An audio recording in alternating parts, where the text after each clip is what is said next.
Another day, another aberya. So meron tayo ditong Ford Everest. Ang problema guys, yung gearbox. Tingnan nyo to. Sa differential. So kinayod na. Ayan. Sabi tinamaan sa to. Tinamaan. So ito guys, bearing to ah. Bearing yan. So naubos yung bulitas. Dapat ganito yan. So ang nangyari, naubos na yung pinaka-bearing. Then ngayon, sumabit na rito. Then kumaskas na yung pinaka-gear. Ito yung spider gear eh. Asan na yung pinion? Ito yung pinion guys.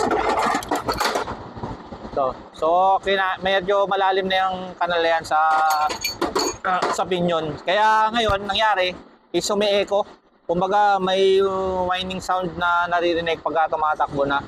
So ito is nakulangan ng maintenance.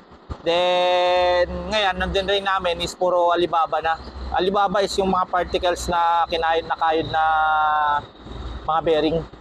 So ganito ang gagawin nyo. Well, syempre maintenance. Always check para at least wala kayong magiging aberya sa kalsada. Tulad ito na buti yun lang ang nangyari. At hindi naman masyadong malala. Actually guys, nakakuha na kami ng piyesa na to.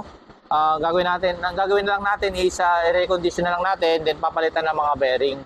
Then doon naman sa may mga sasakyan guys, pwede kayong pumunta dito sa Mr. MJ Auto Care para at least mapacheck yung mga sasakyan nyo, mabigyan kayo ng quotation, and then mabigyan kayo ng recommendation kung ano mga gagawin sa mga sasakyan nyo para at least wala kayong maging aberya sa kalsada. So maybe hanggang dito na lang muna. Bye-bye!